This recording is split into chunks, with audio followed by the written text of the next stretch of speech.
Autumn Jackpot asked me to share my story about my bad daycare experience because she's currently going through a bad daycare experience, and I figured I would share it on this page. But this page isn't going to just be like negative story times, but maybe it'll be story times sometimes. So my son was 8 months old when we enrolled him in daycare because we moved to this area when I was pregnant. And I swear to God, in order to get into a daycare over here, you have to have some of these kids on the daycare list before you've even thought that you're going to have a baby. Like there's like a 3-year waiting list for the daycare that we wanted to go to that was like affiliated with my husband's work. And they told us that the reason that the daycare list is so long, because like those kids haven't even been conceived yet, is because the kids who are in the older classes, their siblings get first priority. So you're never going to get in.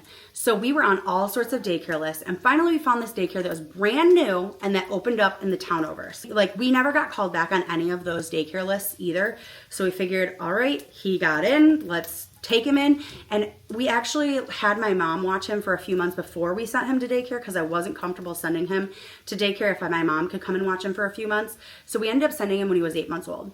And when the first day that he goes, we get a picture of him at nap time and he is literally like lounged back asleep in a bouncy seat. And that might not be an issue if like you're the mom putting them in a bouncy seat and they fall asleep and you're sitting right there and you're watching them. But in a daycare setting, like and safe sleep, he needs to be put in a crib for naps. Like that was our expectation because that's like the standard that they should be following. So I was like, I don't really like this. Like, honey, could you talk to them when you pick him up that day? So he did, and he talked to them and was like, hey, we really prefer if when he's taking a nap that he sleeps in his actual crib that he has designated.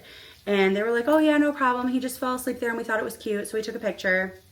And then we would get pictures of him at lunchtime, and he's still really little in the infant room, but he's like eating some solid foods, and we would send like green beans or like little pieces of carrot or little pieces like cooked carrot or little pieces of sausage that I've cut up, and that would be his lunch. And one day we get a picture of him where he's like face down asleep in his food with a green bean stuck to his forehead, and I'm like, why is he sleeping in a high chair? Like he should be, if he's that tired, pick him up and move him to the crib. Like I've never worked in a daycare setting, but like I'm a nervous mom. This is my first baby. I have never experienced daycare after this either. So if I'm crazy, just let me know.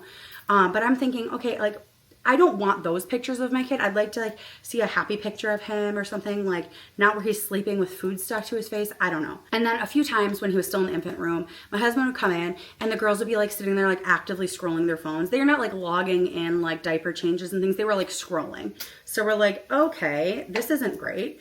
But we had no other options and we were both working full time and we needed to make money. So sadly, he stayed at that daycare. So he ended up moving up to the toddler room and we think, oh, maybe this is going to be better. But quickly we realized that this might not be better because he starts getting bitten all the time. Like not just like a little bite. Like we figure, okay, he's going to get a bite. He's going to get a bruise. He's going to get a whatever. He's going to get a scratch from time to time. He's in a room full of all these like little babies. It's like baby fight club in there. But this child would come home with like 3 or 4 bites on his arms, like bites so hard that they left a red mark and then like a teeth imprint bruise for multiple days. So he would come home like multiple times a week with new bite marks. And then he would come home with like a bruise under his chin. And half the time, or actually probably more than half the time, they had no indication that he had anything wrong. My husband would notice it upon pickup, or we would notice it at home when we're changing him. So he's getting changed into a new like jammies or something. We're like, what is going on? Why does he have all these bites on him? And at this time, he's getting sick all the time too, because he's in daycare, and daycare kids are always getting sick, right? So he gets hand, foot, mouth, and we get over that, we get strep, and we get over that, and that's not the daycare's fault, right? But what is the daycare's fault is that he's in the toddler room. So he's still like in diapers because he's like not even a year and a half old yet because my daughter wasn't born. And he would come home, like we would send him to school on Monday with no diaper rash.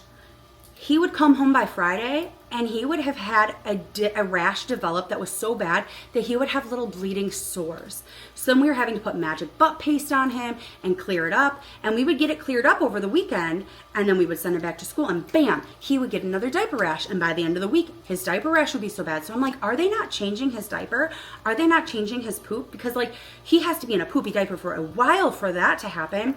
And the final straw of like where my husband was like, I can't just be like, hey, what's going on to the workers anymore. And he like marched into the director's office after. He picked him up one day and he had like a big bite on his face. Nobody noticed it. Nobody heard anything. And I'm like thinking, this kid's getting bitten all to hell. Like he has bites everywhere, all over his body. Nobody's hearing him cry. Like nobody's seeing when he's like bruising up under his chin so bad. Like, you know, he had to hit hard to bruise a big bruise under his chin, and nobody heard it. Nobody saw anything. They didn't even notice he was crying. And I'm like, okay, this is not good.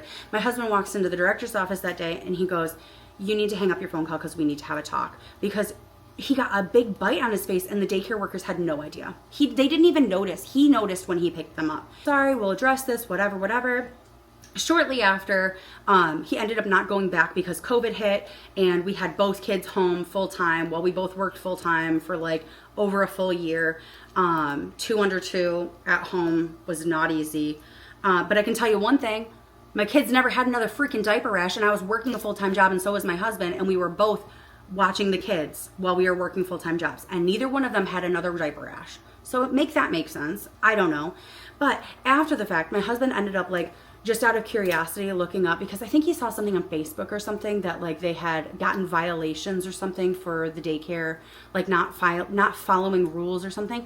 And there was like propping bottle complaints. There was people being on their phone complaints, like with like the state, actually like with the state, like actual official complaints. Like they had gotten like a walkthrough done and they were found with all of these violations. I don't know what it's all called. I never like looked into it further, but I was like, oh my God. And the other thing that really bummed me out was the propping bottle complaint was during the time that my son was in the infant room. So I really hope a bottle wasn't being propped for him. I mean, he's fine now.